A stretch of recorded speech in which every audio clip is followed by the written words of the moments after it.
10 సంవత్సరాల బీఆర్ఎస్ పాలనలో ప్రజలకు ఎలాంటి న్యాయం జరగలేదని నిజాంపేట మండల మాజీ ఎంపీపీ దేశటి సిద్దిరాములు అన్నారు.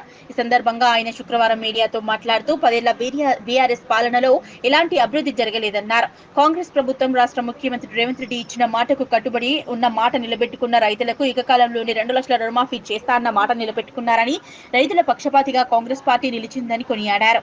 రాష్ట్రంలో కాంగ్రెస్ పార్టీ 6 గ్యారంటీల పథకాలు, మహిళలకు ఉచిత బస్సు, గ్యాస్ సబ్సిడీ, 200 యూనిట్ల వరకు ఉచిత కరెంటు అందిస్తూ రాష్ట్రాన్ని అభివృద్ధి బాటలో నడిపిస్తున్నారన్నారు.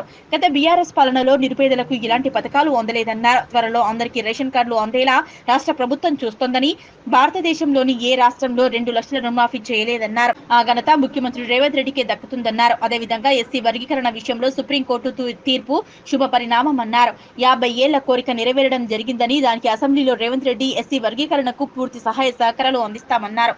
అన్ని వర్గాల వారు అభివృద్ధి చేయాలనే లక్ష్యంతో చూస్తున్న రాష్ట్ర ముఖ్యమంత్రి రేవంత్ రెడ్డికి, రాహుల్ గాంధీకి ధన్యవాదాలు తెలుపుతున్నామన్నారు. మరి రైతు యొక్క నడ్డి విరిగే విధంగా మరి మిత్తిలకు మిత్తై మరి అనేకమైనటువంటి అప్పులో కూరుకోవడం జరిగింది.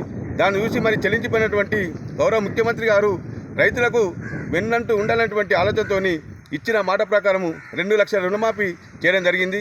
మరి అదేవిధంగా మొదటి విడత రెండో విడత కూడా పూర్తి జరిగింది. మరి ఆగస్టు 15 లోపల కూడా 2 లక్షల రుణమాఫీని చేసి మరి దేశ చరిత్రలోనే మరి నిలుస్తున్నటువంటి గొప్ప వ్యక్తి మన గౌరవ ముఖ్యమంత్రి రేవంత్ రెడ్డి అని తెలియజేస్తున్నాను.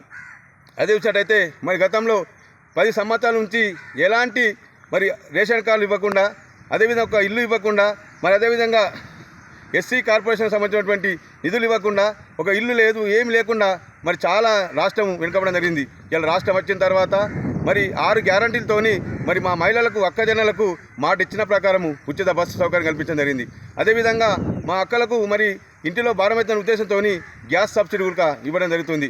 అదేవిధంగా మా ఇంట్లో వాడుకున్నటువంటి కరెంటు కూడా మరి 200 యూనిట్లు కూడా ఉచితంగా ఇవ్వడం జరుగుతుంది. దీనిలో భాగంగానే ఇలా రాష్ట్రము మరి అగ్రస్థానంలో నిలిచే విధంగా మరి గౌరవ ముఖ్యమంత్రి గారు కృషి చేస్తున్నట్టు మేము ప్రత్యేకమైనటువంటి ధన్యవాదాలు చేస్తున్నాము. అదేవిధంగా నిన్న జరిగినటువంటి ఎస్సీ వర్గీకరణ మరి చాలా శుభసూచకము. మరి గత 50 సంవత్సరాల నుంచి మరి వారి యొక్క కోరికను నిన్న నెరవేరడం, మరి దానికి మా రాష్ట్ర ప్రభుత్వం గౌరవ ముఖ్యమంత్రి గారు రేవంత్ రెడ్డి గారు నిన్న అసెంబ్లీలోనే దానికి పూర్తి సహకారం అందిస్తానని తెలియడం జరిగింది. దీనిలో భాగంగానే అన్నిటికీ మరి అన్ని వర్గాలకు మరి సముచితమైనటువంటి న్యాయం చేసేటువంటి ప్రభుత్వం ఇలా కాంగ్రెస్ ప్రభుత్వం. మరి రానున్న రోజుల్లోనే మరి భారతదేశంలో మరి గౌరవ రాహుల్ గాంధీ ప్రధానమంత్రి అవుతారని తప్పకుండా మేము ఆశిస్తున్నాం.